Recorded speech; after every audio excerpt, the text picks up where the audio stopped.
রোদে এসে বস একটু, গায়ে রোদটা লাগা, তোর জন্য রোদটা খুব দরকার।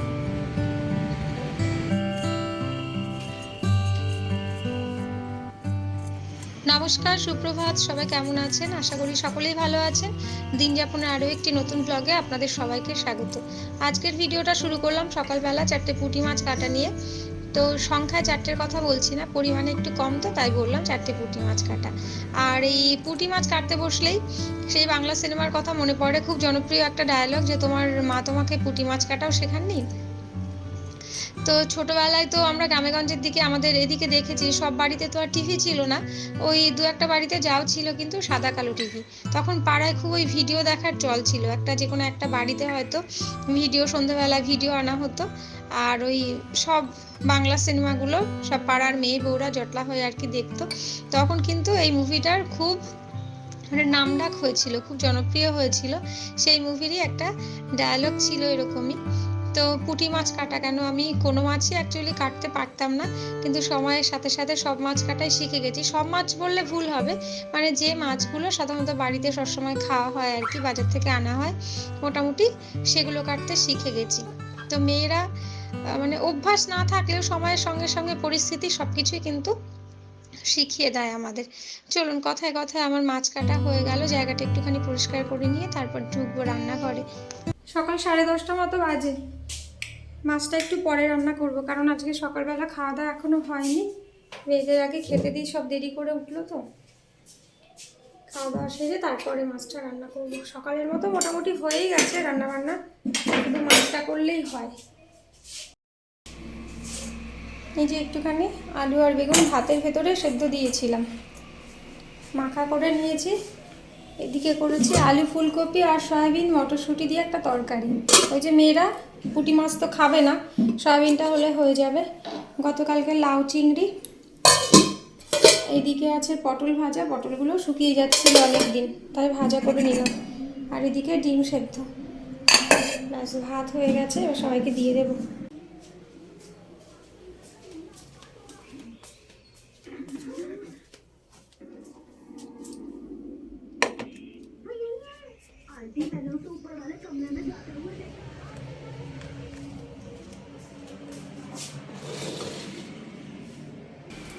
শুধু অপেক্ষা করছি এই দুটো স্কুল কবে খুলবে।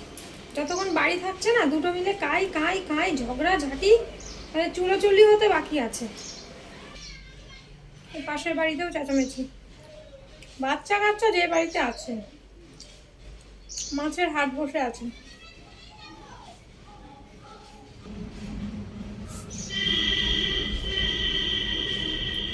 এই খাওয়ার আগে ধমক ধমক দিয়ে এলাম, ওই জন্য চুপচাপ।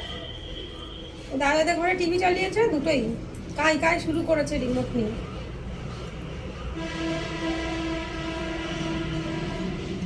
আবার কে ফোন করলো রে বাবা, শান্তি নেই।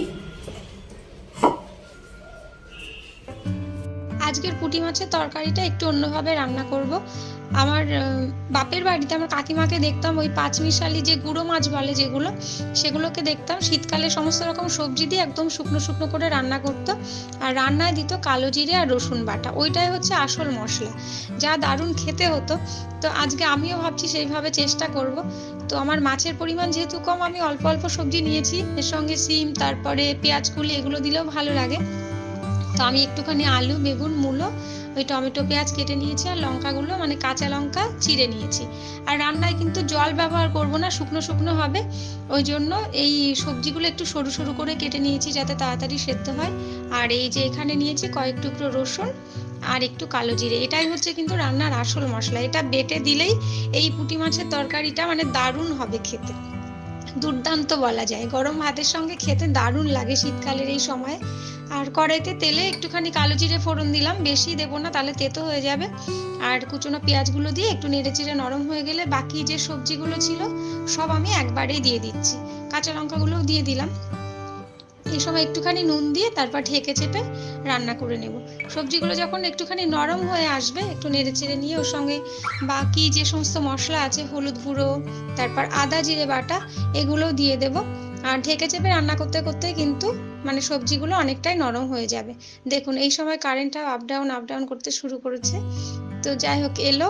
তো মশলাটা দিয়ে দেওয়ার পর একটুখানি কষিয়ে নেব। আমার রান্নাটা প্রায় হয়ে এসেছে। এবার ভেজে রাখা পুঁটি মাছগুলোও দিয়ে দিলাম। পুঁটি মাছগুলোকে দিয়ে আর একটুখানি নেড়ে নেব।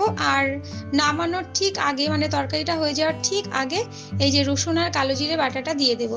আর তারপরে একটুখানি কষাতে হবে, কারণ রসুনের কাঁচা গন্ধটা যেন না থাকে, ওটা থাকলে আবার ভালো লাগবে না। একটু নেড়ে চেড়ে নিয়ে এবার ধনেপাতা ছড়িয়ে নামিয়ে নেব। চলুন, আমার পুঁটি মাছের ঝাল ঝাল চচ্চড়ি তৈরি হয়ে গেছে। গরম ভাতের সঙ্গে খেতে যা লাগবে না। আপনারাও কিন্তু অবশ্যই বাড়িতে একবার ট্রাই করবেন আর জানাবেন কেমন হলো খেতে। কেমন?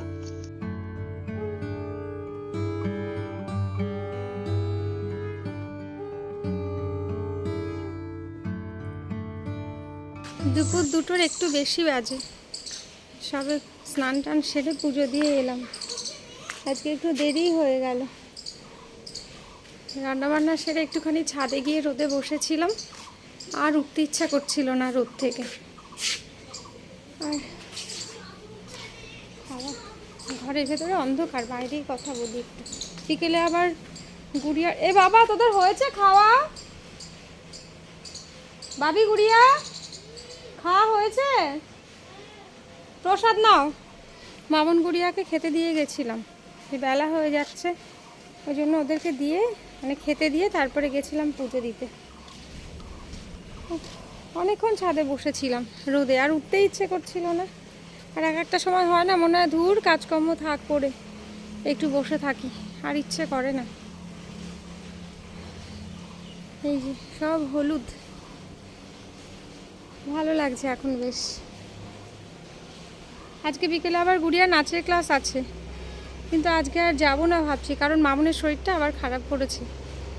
এই 2 দিন ধরে দেখছি ওর আবার গলা ব্যথা, মানে গ্ল্যান্ড ফুলেছে। কালকে তো ডাক্তার দেখিয়ে নিয়ে এসেছিলাম দুপুরবেলা, ওষুধ খেয়ে আগে থেকে একটুখানি কমেছে, কিন্তু এখনও শরীরটা অতটা ভালো নেই। আর এই হাওয়া টাওয়ার মধ্যে, ঠান্ডার মধ্যে আর কি ওকে নিয়ে বের করবো না আর বাইরে, আবার বাড়িতে একাও রেখে যাওয়া যাবে না।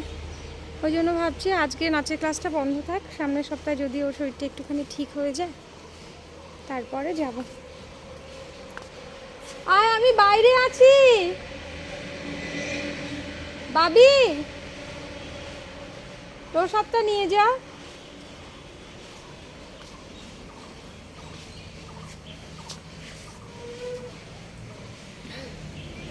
বাবা বুঝতেও ভয় করে, এমনভাবে উল্টে রাখে মেয়েরা দোলনাটা উঁচু করার জন্য। এই দোলনার এই কাঠগুলো, এই যে গুড়িয়ারটা নিচু, মামনেরটা উঁচু করে রেখেছে। হ্যাঁ, প্রসাদ নিয়ে যাও, আস্তে আস্তে আস্তে। চুলগুলো তো কি সিনেমা কই মিলকে বাবা, কে দেখছে? দিদি? আমি আর দিদি। চুলগুলো পাগলির মতো হয়ে আছে। আমি একটা নিই, আর দিদিকে দেবে, কেমন? যাও দিদিকেও দিয়ে এসো।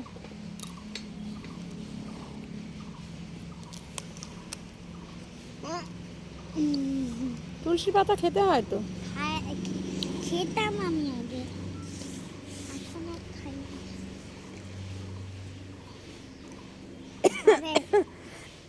বাবা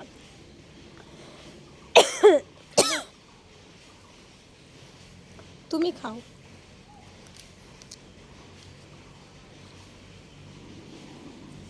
আমি গেলাম, দিদিকেও দেবে, কেমন? নেবে না, ওগুলো তোমরা খাও, দিদিকেও দিও। আমি নেবো না, আর নেবো না।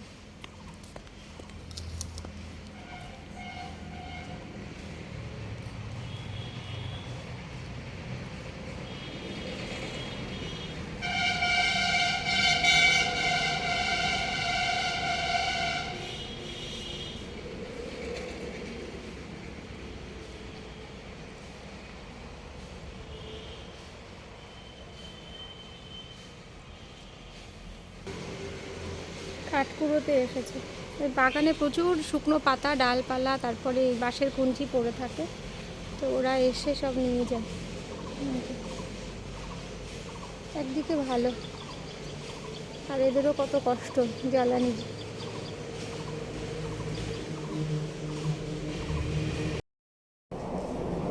প্লান্টগুলোতে 1-2 দিন জল না দিলেই কেমন শুকিয়ে যাচ্ছে, আর এগুলোতে এখন আর ফুল নেই।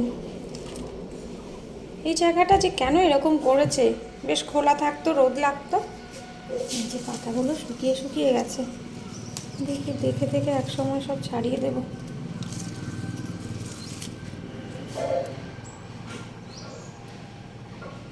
এই যে এক টুকরো জানলার ফাঁকা দিয়ে এক টুকরো বাগান দেখা যাচ্ছে।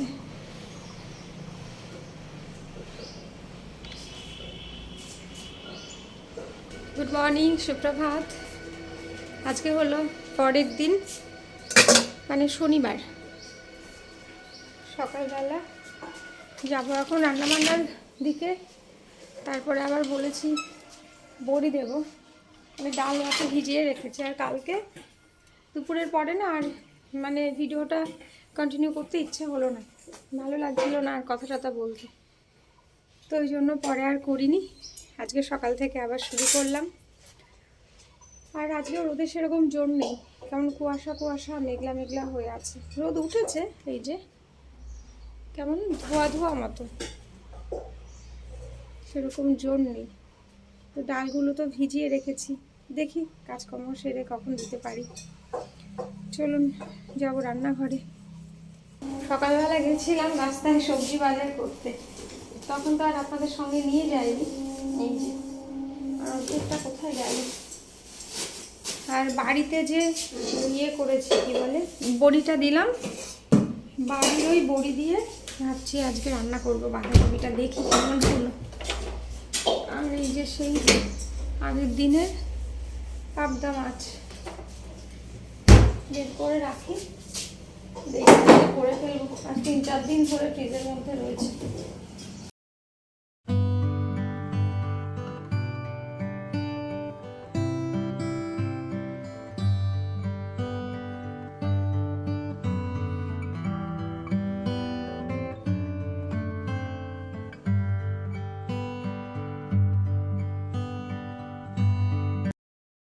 বাজার থেকে সকালবেলা এসেছে ওই মিষ্টির দোকানের পরোটা, আর এই যে আলুর তরকারি, এটাও ঢেলে ফেলেছি আমি, এটাও মিষ্টির দোকানের, অনেক দিন পরে এলো।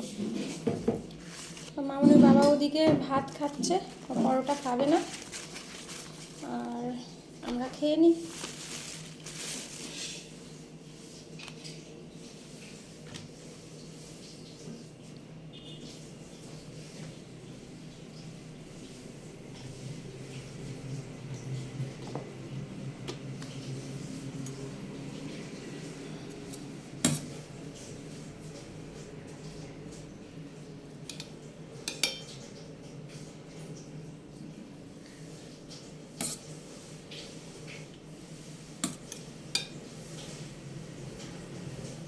তুই গরম জল খাবি? হ্যাঁ, না তোমাকে গরম জল খেতে হবে মিশিয়ে, মানে গরম একদম ধোয়াটা বলছি না, ওই বোতলে আমি করে রেখেছি যে, ওর সঙ্গে মিশিয়ে নাও। এখন একটু কম আছে গলা ব্যথা? এই পরোটা খেতে পারবি তো? ঠিক আছে, নিয়ে নাও। আমার আজকের বড়িগুলো দিতেও অনেকটা বেলা হয়ে গেল, কত বেলা হয়ে গেছে, আর কতক্ষণই বা রোদ পাবে। কি আর করব, সকালবেলা উঠে যদি আগে বড়ি দিতে যাই না, তাহলে সবাইকে পেটে গামছা বেঁধে বসে থাকতে হবে, মানে রান্না বান্না হবে না তো। ওই জন্য সব কাজকর্ম সেরে রেঁধে বেড়ে তারপরে এই যে নিয়ে চলে এলাম। এই কটার এই যে অবস্থা, আজকে কটা রান্না করেছি, কেমন না কটকটির মতো হয়ে গেছে, মানে ভীষণ শক্ত হয়ে গেছে, কেমন লাগবে কি জানি।